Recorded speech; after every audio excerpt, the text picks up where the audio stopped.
Olá, eu sou o Prestige Man e esse é o canal do equipamento de tênis. No vídeo de hoje nós vamos falar a respeito do break-in. Break-in é uma expressão que se usa muito, principalmente para quando você vai usar um tênis novo, quando você compra um tênis novo para jogar tênis e o tênis vem numa condição em que você sente ele muito duro. A impressão que se tem é que aquele tênis vai machucar o pé. Então, para que isso não aconteça, é preciso fazer o chamado período de break-in, ou seja, fazer com que o tênis se torne mais macio, tome a forma do pé, obviamente daquele tenista que comprou o tênis, e então você pode jogar durante todo o tempo em que a vida útil do tênis continuar, e você não vai ter problema de machucar, de ter bolha e coisa do tipo. Mas eu queria tratar dessa ideia do break-in de uma maneira um pouco mais ampla.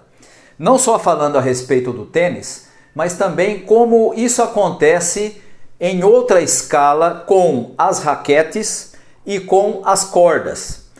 E aí você pode pensar assim, mas então você está querendo dizer que também existe break-in para a raquete?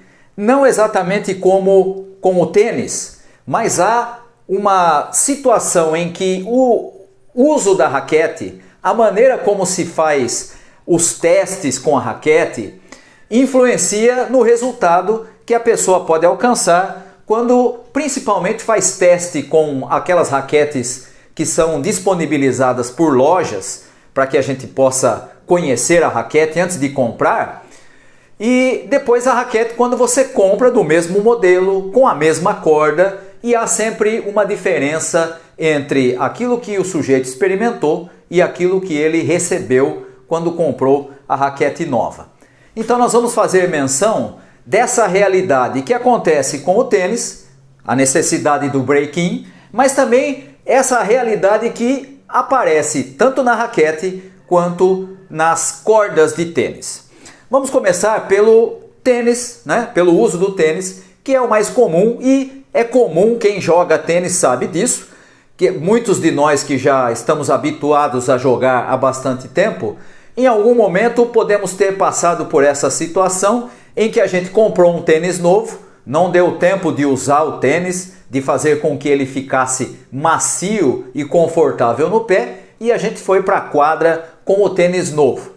Você também já deve ter visto em alguma situação no clube ou na quadra onde você joga, aparecer alguém com um tênis absolutamente novo, todo limpo, bonitinho, e o sujeito começa a jogar e daqui a pouco você vê ele reclamando que os pés estão doendo.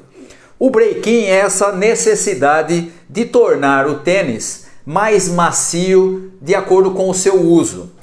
Se você pegar no próprio YouTube, você vai encontrar, se você escrever lá, break-in de tênis, você vai encontrar uma série de vídeos dizendo como é que você pode fazer para adiantar esse break-in. Há aqueles que dizem que você tem que amaciar, torcer o tênis, outros dizem que você tem que usar durante um período e depois que você já estiver confortável com o tênis no pé, aí então você vai para a quadra. E você vai encontrar orientações das mais variadas.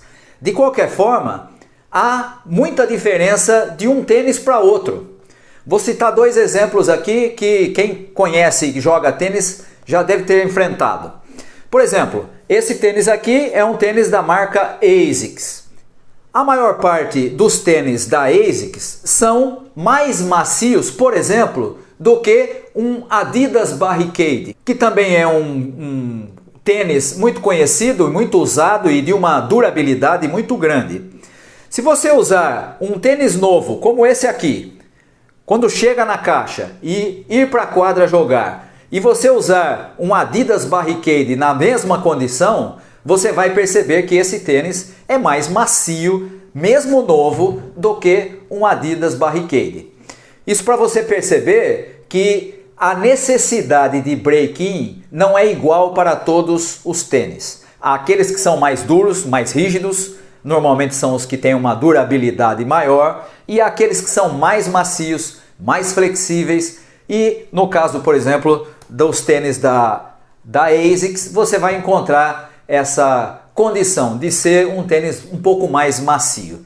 Entre os mais macios e os mais duros, você tem toda uma gama de tênis, uns que necessitam de mais tempo, outros que necessitam de menos tempo.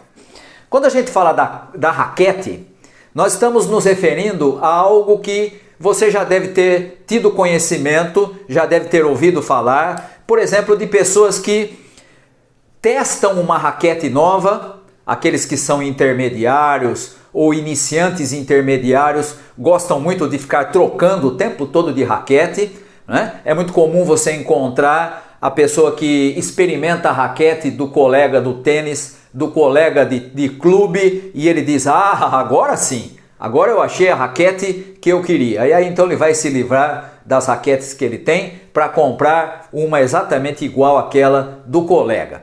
E aí quando a raquete chega, mesmo modelo, mesma corda, ele começa a jogar e ele começa a perceber que ela não dá a mesma performance daquela que ele usou do colega. Mesmo sendo o mesmo modelo, pode ser até a mesma pintura, né? Tudo igual, a mesma corda, o mesmo modelo de corda, com a mesma libragem que o colega usa, e ele diz: ah, não é igual àquela lá. Isso acontece porque as raquetes, assim como acontece com o tênis, as raquetes, na medida em que elas vão sendo usadas, na medida em que nós vamos usando no nosso dia a dia, usando nos treinos, usando nas aulas e usando nos jogos, a raquete vai sofrendo o que normalmente a gente chama de microfissuras, que é distribuída pela composição da raquete, dependendo obviamente de como a pessoa joga. Isso todas as raquetes sofrem. Ah, mas então isso quer dizer que a raquete vai ter algum problema e vai sofrer microfissura que vai depois se transformar em uma possibilidade da raquete quebrar? Não necessariamente. Essas microfissuras são de fato micro, ou seja, elas vão fazendo com que essa raquete tenha essa performance, dê esse resultado por causa da maneira como ela é usada. Vou citar aqui dois exemplos de jogadores que tiveram muita dificuldade, muito problema com isso, porque usavam um modelo de raquete e aquele modelo estava sendo alterado para outro padrão. Um deles, o norte-americano James Blake, já no final da sua carreira, jogava nos torneios em que ainda ele estava disputando, jogava com 3 raquetes, levava as 3 raquetes para a quadra e logo no começo do jogo, quando havia a troca de bola, ele simplesmente chamava o seu técnico para entregar aquela raquete para que ela fosse reencordoada, porque ele só tinha 3, aquelas 3 eram exatamente do mesmo padrão, do mesmo modelo, customizadas exatamente iguais, mas se ele pegasse um modelo semelhante àquele, ou mesmo uma nova, não tinha e não dava a mesma performance daquela raquete, porque aquela raquete já tinha sido usada durante um longo período e a sua utilização por ele, jogador profissional, tinha feito com que ela desse um tipo de performance que a nova, ainda que fosse do mesmo modelo, da mesma marca, customizada da mesma maneira, não dava nem o mesmo tato, nem o mesmo fio e nem a mesma performance, a mesma sensação quando se batia na bola. Ele então usava aquelas 3 e elas tinham que ser reencordoadas com rapidez, porque se quebrasse a corda da outra, ele só tinha aquelas 3.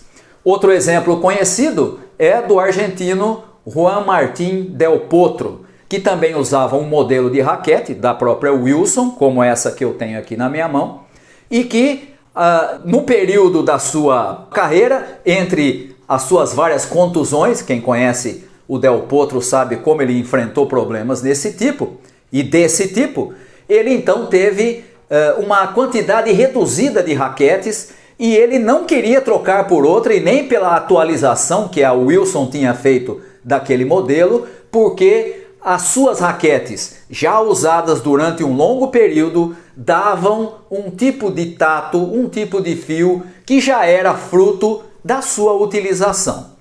Então, nesse sentido, não é um break-in exatamente, mas é algo que não se pode desprezar. Quando você usa uma raquete, um modelo de raquete, e há jogadores, inclusive amadores, que têm às vezes 2, 3 ou até mais raquetes exatamente iguais e todas elas customizadas para ficarem idênticas, a minha orientação é: use sempre uma, depois a outra, sempre revezando. Não fique com uma só. Não use uma só. Não deixe as outras 2 ou 3 que você tem e que também são iguais a ela dentro da sua mochila, usando só uma porque dá a impressão que ela está melhor do que as outras. Vai sempre revezando o uso das raquetes para que elas tenham mais ou menos o mesmo tipo de desgaste, as mesmas microfissuras, porque é você que está usando sempre aquela mesma raquete, e aí então você vai ter raquetes muito semelhantes, muito próximas, e você não vai ter nenhuma dificuldade quando tiver por quebrar a corda ou coisa do tipo, de trocar pela outra que está dentro da sua bolsa. Nesse sentido, nós podemos falar também a respeito das cordas. As cordas, quem já teve a oportunidade, por exemplo, de testar um modelo novo, aqueles modelos que eu disse que as lojas muitas vezes disponibilizam para que a gente teste, aquela corda foi colocada pela loja e disponibilizada para os clientes. E aí o sujeito vai lá, pega aquela raquete e diz: puxa, achei muito bonita a raquete, que corda é essa e qual a libragem? Ah, a corda é tal, a libragem é tal. Mas aquela corda já foi colocada há 2 semanas, já antes de você que vai agora testar aquela raquete, ela já foi testada por outros 4 tenistas que, como você, também pegaram, bateram com aquela raquete, treinaram, fizeram aula com ela ou jogaram com ela, e aquela corda não é mais nova, a tensão que ela foi colocada inicialmente já não é aquela, ela já perdeu tensão. Isso é comum com todas as cordas, ainda que seja uma corda nova, você acabou de encordoar, ela está nominalmente dentro do padrão que você colocou, você guarda lá na sua bolsa para que você leve para a quadra, e quando você chegar lá, se você quiser medir a tensão dinâmica das suas cordas, já não é igual o momento em que ela foi encordoada. Imagine aquela que ficou lá à disposição de quem seria o cliente que queria testar, um que bateu, o outro também, e agora você é o 5º que vai bater. Aquela corda já não é a mesma, aquela corda já não tem a mesma tensão, e a sua batida, você vai lá e testa aquela raquete e você diz: é isso mesmo que eu quero, exatamente o que eu estava procurando. Aí você volta na loja e diz: eu quero um par dessa raquete e eu quero essa corda que está nela e eu quero com essa tensão. E aí você sai todo contente com um novo par de raquete, vai para a quadra e quando você começa a bater, você diz: mas não está igual àquela. Não está dando a mesma performance daquela que era a raquete de teste. Não é porque a raquete de teste fosse melhor ou pior, nem nada disso. É porque a raquete que você acabou de pegar é nova, ela não é ainda usada como já aquela de bater e de fazer testes. A corda que você está usando agora é uma corda nova, não é aquela que já foi usada em teste e, portanto, a performance jamais vai ser igual. E você pode dizer assim: ah, mas eu sempre vejo os jogadores profissionais, a cada vez que troca de bolas durante o jogo, ele vai lá e troca por uma raquete com encordoamento novo. Verdade. Os jogadores profissionais sempre dão a preferência para a corda nova, para a raquete com encordoamento novo. Por quê? Porque eles sabem que elas vão dar sempre a mesma performance, porque foram encordoadas recentemente e eles então vão poder bater com toda a confiança. Quem é amador sabe que você não vai, cada vez que vai jogar, você vai ter que trocar todas as cordas. Seria um valor enorme para manter algo desse tipo. Então, você precisa ter em mente que o uso das cordas, o uso da raquete vai alterar a realidade da batida, do fio, de como essa raquete se comporta, de como essa corda se comporta. Você pode dizer, mas isso não é exatamente um break-in, como acontece com o tênis. Verdade, mas isso afeta principalmente a performance e principalmente o tato que se tem quando você pega uma raquete como essa, uma raquete nova, depois de testar uma que já está em uso, uma que já está sendo usada pelos tenistas para teste. Corda já perdeu tensão, raquete já tem outro comportamento e principalmente quando você pega a nova, a diferença vai ficar evidente. Então, quando você pensar em trocar a sua raquete, a minha sugestão é: veja se você consegue aquela que você testou. Veja se você consegue pedir que faça a medição da tensão dinâmica daquela corda. Como ela está? Ela foi encordoada com 55 libras, mas aí você vai medir a tensão dinâmica e descobre que ela já está com 47. Experimente de início colocar 47 em vez das 55 iniciais. E aí você vai dizer, mas aí vai perder mais tensão, a tensão vai perder mais rapidamente e aí eu vou ficar de novo com uma realidade diferente daquela que eu tinha quando fiz o teste.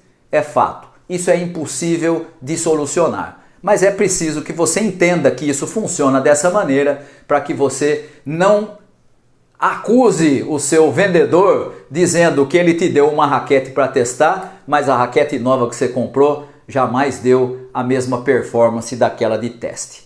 Há até aqueles que chegam para o lojista e dizem, eu quero comprar aquela do teste, aquela lá que casou com o meu jogo. Isso acontece por causa dessa realidade da perda de tensão, da microfissura que toda raquete vai adquirindo e principalmente disso que nós estamos chamando aqui de maneira genérica ou comparativa como um tipo de break-in, ok? Por hoje é só, um abraço a todos vocês e espero que vocês possam ter percebido como uma coisa está ligada à outra e como tudo isso pode influenciar na nossa percepção da performance da raquete, da corda e do tênis que nós usamos. Um abraço a todos. Não se esqueça, se você tiver alguma pergunta, alguma dúvida, escreve aí na parte de baixo do nosso vídeo. Pode questionar, a gente sempre responde as perguntas. E claro, se inscreva aí no nosso canal, fale para os seus amigos que jogam tênis também, para que a gente possa compartilhar com eles aquilo que nós estamos sempre apresentando para vocês em termos de equipamento de tênis. Ok?